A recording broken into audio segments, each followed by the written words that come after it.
Welcome to today's deep dive.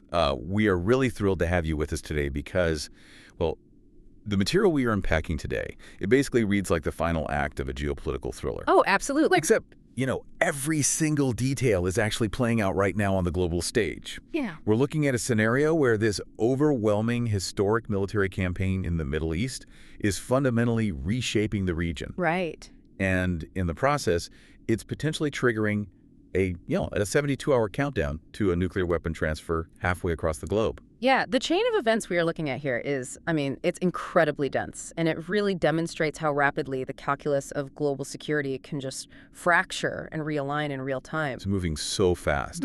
And just to give you a roadmap, our primary source material for this deep dive is a really comprehensive Patreon post. It aggregates and analyzes a series of explosive claims plus confirmed military data from the past few weeks. So this post maps out a complex web, right? Connecting the United States, Israel, Iran, and North Korea.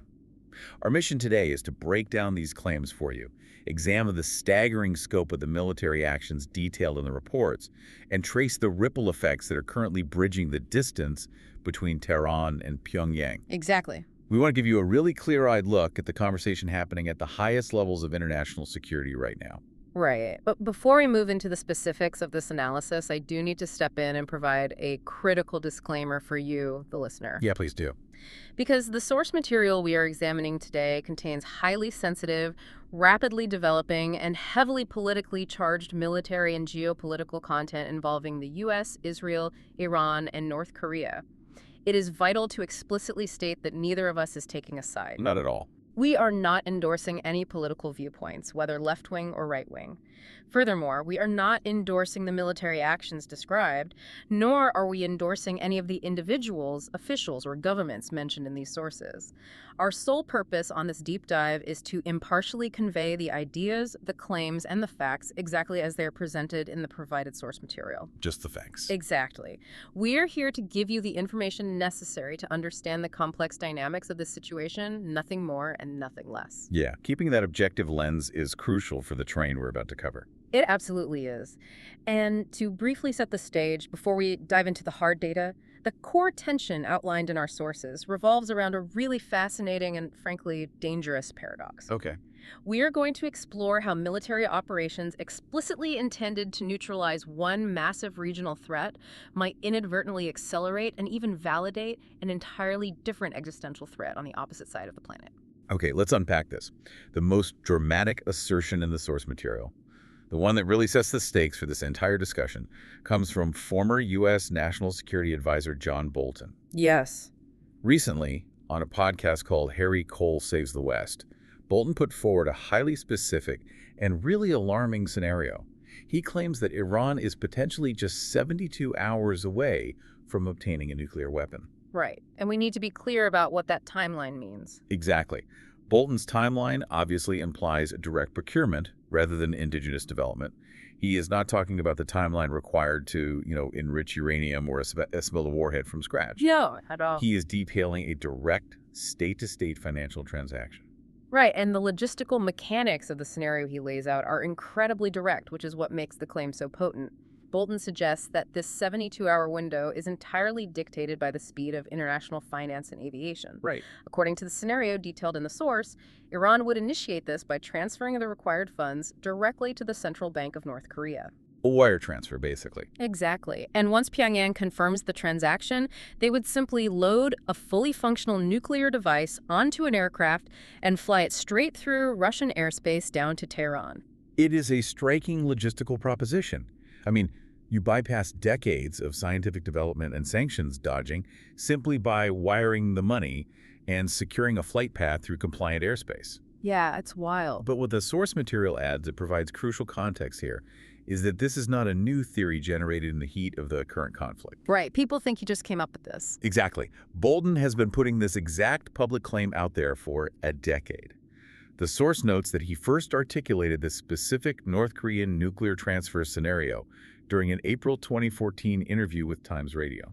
And the continuity of that claim is really significant. Bolton is widely described in the sources as a longtime advocate for regime change in Tehran. When an official with his background repeats a highly specific, decade-old talking point, it requires us to analyze the context. I mean, in 2014, the geopolitical environment was remarkably different. Totally different. The assertion of a 72-hour nuclear transfer was alarming back then, but it existed in a relatively theoretical space.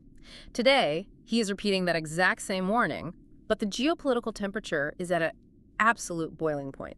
And that context shift is everything. For you listening, think about it. If you hear a warning about a ticking clock 10 years ago, you might file it away as a worst-case scenario. Sure. But when you hear it today, you have to measure it against the actual ongoing kinetic military action happening on the ground. It raises the question of whether this recycled claim is being used as a policy-forcing mechanism to shape current U.S. strategy, or, and this is the scary part, if the current conflict has genuinely activated that 10-year-old contingency plan. Yeah, that's the big question. Here's where it gets really interesting. Yeah. We have to pivot to the massive catalyst that makes Bolton's renewed warnings so incredibly volatile right now. We are talking about Operation Epic Fury. This is the joint United States and Israeli military campaign against Iran that the source notes officially began on February 28th. To understand why a 72-hour nuclear transfer suddenly feels plausible to analysts, we really have to look at the sheer historical scale of what is happening to the Iranian military infrastructure. Yeah, the data provided by U.S. Central Command in our sources paints a picture of an overwhelming, completely unprecedented air campaign. Yeah. This was not a phased escalation or a series of, surgical proportional responses. Yeah. The initial wave was a massive saturation of Iranian airspace. Joint forces launched nearly 900 strikes in just the first 12 hours of the operation. Wait, 900 strikes in 12 hours? Yeah. When you break that down, you are looking at more than a strike every single minute, sustained for half a day. It's a staggering volume of fire. The operational bandwidth required just to coordinate that level of targeting is insane, and it points to a clear intent to completely overwhelm and blind any defensive capabilities before they could even spin up. And the targeting data reflects that intent. Central Command details that the strikes systematically dismantled Iranian ballistic missile sites, their integrated air defense networks, and their core leadership structures. And within that targeting of leadership structures, we arrive at what is arguably the most landscape-altering factual detail presented in the source material. Yeah.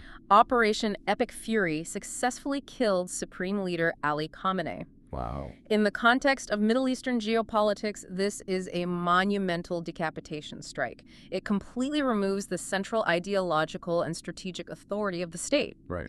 Furthermore, the campaign didn't just pause to assess the fallout of that strike. According to the CATCOM data, the operation has since expanded continuously, targeting more than 1,700 Iranian facilities across the country. It is the systematic dismantling of a regional power's entire military apparatus. Right. When you combine the death of the Supreme Leader with the destruction of 1,700 facilities, you are looking at a fundamentally altered Middle East. But this brings us to the crucial pivot in the source material. Why does a decapitation strike and a massive bombing campaign in Tehran instantly pull North Korea into the center of the analytical conversation? To connect those dots, we have to rely on a June 2025 analysis from the Foundation for Defense of Democracies, which is really prominently cited in our source. Okay. The FDD analysis illuminates a long-suspected, deeply entrenched channel of military cooperation between Pyongyang and Tehran. While they are geographically isolated from one another, they have spent years collaborating extensively on ballistic missile technology. And the ballistic missile cooperation is really the foundational layer here. If North Korea and Iran have already spent years sharing the engineering, the testing data, and the production techniques for the delivery vehicles, which they have, right, then the most difficult technological hurdle of a nuclear program is already a shared asset. That is the critical strategic overlap, and the FDD analysis actually goes further. While the ballistic missile collaboration is well documented, the report notes that unconfirmed reports of actual nuclear cooperation between the two isolated nations have surfaced periodically over the years. I see. This means that when John Bolton suggests a rapid 72-hour nuclear transfer via a Russian flight path, he is not inventing a relationship out of whole cloth. He's not just pulling it out of thin air. Exactly. He is tapping into a pre-existing, heavily scrutinized framework of deep military and technological collaboration. So what does this all mean? We have a historic military campaign that has devastated Iran, eliminated its supreme leader, and struck thousands of military facilities. Thousands of miles away, Kim Jong-un is observing the complete systematic destruction of a heavily armed adversarial state. Right. The source material spends significant time analyzing how Pyongyang is processing this real-time data. What's fascinating here is the psychological and strategic impact this campaign is allegedly having on the North Korean leadership. When we look at the analysis from major outlets like Bloomberg and Reuters cited in the Post, a very clear and very dangerous consensus emerges. And what's that? Kim Jong-un is watching the overwhelming destruction of the Iranian military apparatus and drawing an absolute unequivocal conclusion regarding his own survival. According to those analysts, he is looking at the devastation of Operation Epic Fury and concluding that his nuclear arsenal is the sole unquestionable guarantor of his regime's existence. Yes. He isn't looking at the strikes and feeling deterred. He's looking at them and feeling validated. The source material includes a highly specific quote from a South Korean defense analyst that perfectly captures this operational mindset. The analyst stated, quote, Kim must have perceived that Iran faced such an attack because of the absence of nuclear weapons. And that assessment fundamentally reframes how we have to look at the global fallout of Operation Epic Fury. From the perspective of Pyongyang, the logic is incredibly grim, but it is internally consistent. Right. North Korea sees Iran a nation that possessed a massive conventional military, advanced ballistic missiles, and an extensive network of regional proxies. Yet, because Iran lacked a functional nuclear deterrent, they were subjected to nearly 1,000 airstrikes in a single day and suffered the loss of their supreme leader. So to the North Korean regime, conventional deterrence has just been proven completely ineffective. The lesson they are extracting from the rubble in Tehran is that if you do not have a warhead ready to launch, your conventional forces and your leadership can be erased in 12 hours. If we connect this to the bigger picture, the profound irony of the current geopolitical landscape becomes clear. The United States and Israel launched Operation Epic Fury explicitly to neutralize a massive military threat and reshape the security dynamics of the Middle East. Right, to stabilize it. It is a preemptive, stabilizing action from their perspective. Yet that exact same military action is being interpreted by North Korea as undeniable existential proof that they must aggressively cling to and likely intensify their own nuclear ambitions. The massive application of force designed to solve one regional crisis is simultaneously serving as a terrifying validation for nuclear proliferation in another. It alters the survival calculus of an entire nation overnight. But, as we process this, we do have to address the skepticism present in the source material. Yes, definitely. The strategic logic of North Korea's reaction makes total sense based on the analyst's reads. However, the specific 72-hour ticking clock that Bolton introduced is facing significant pushback. The skepticism is a crucial part of the analysis. The experts referenced in our source material are highly wary of accepting that exact 72-hour window as a definitive intelligence assessment. Right. It really comes down to the source of the claim. Analysts point out that John Bolton has a long documented history of making what they describe as bellicose intelligence statements. Right. Given his track record of utilizing highly aggressive interpretations of intelligence data to advocate for regime change, it makes sense that the broader analytical community is taking that rigid 3-day procurement window with a massive grain of salt. A huge grain of salt. The capability for a financial transfer in a flight might theoretically exist, but treating it as an imminent 72-hour certainty is heavily debated. And the debate over the timeline is exactly why the official government response, or lack thereof, is so notable. Yeah. The source explicitly highlights that the White House has completely refused to officially comment on Bolton's specific 72-hour claim. And that refusal to comment is a strategic decision in itself. When a former national security advisor goes on a podcast and claims a nuclear transfer is 3 days away, complete silence from the current administration speaks volumes. It really does. They are choosing not to validate the claim with a denial, but they are also refusing to confirm the intelligence.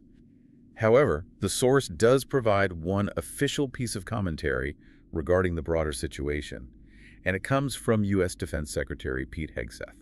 Yes, when addressing the potential international ripple effects of Operation Epic Fury, Defense Secretary Hegseth provided a very guarded statement.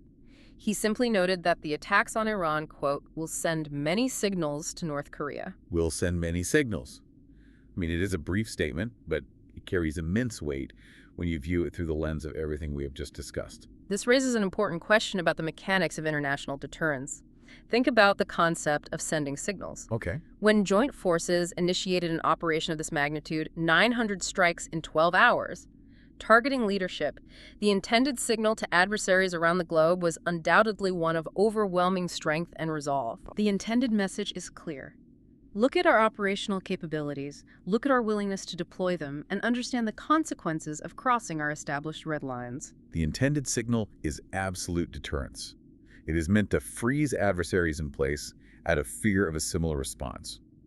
But as the Bloomberg and Reuters analysts pointed out, the signal that the sender intends to broadcast is rarely the exact signal that the receiver processes. Exactly. The U.S. intended to broadcast a warning, but the signal Kim Jong-un actually received, filtered through his own regime's paranoia and survival instincts, is a desperate mandate to arm himself further.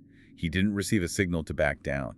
He received a signal that his nuclear weapons are the only thing keeping his airspace clear. And that gap between the intended signal and the received signal is where the most dangerous geopolitical miscalculations happen. We have covered a massive amount of ground today, navigating an incredibly complex web of intelligence claims and military data. We really have. We started with John Bolton's stark assertion, a potential 72-hour window, where Iranian funds unlock a North Korean nuclear device, transported via a Russian flight path.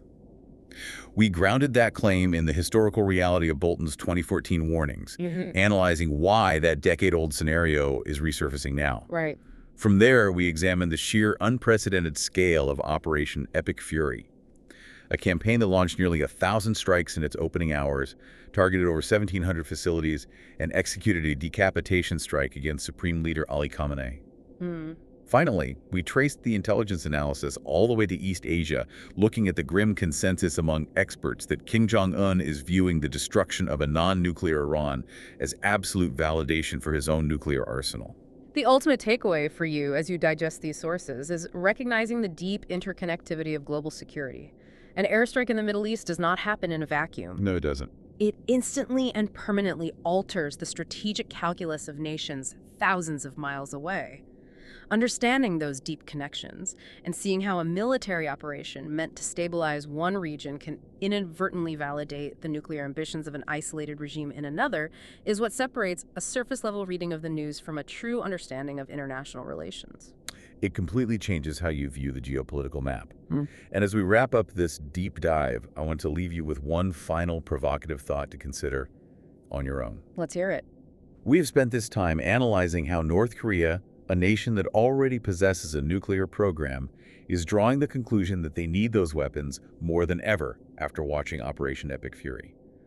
But as this historic military campaign continues to dismantle Iranian infrastructure in real time, what conclusions might other non-nuclear nations around the globe be quietly drawing right now? That is the big question. If you are a government without a nuclear deterrent, watching a heavily armed conventional power face this level of systematic devastation, how does that alter your own internal defense strategy for the next decade?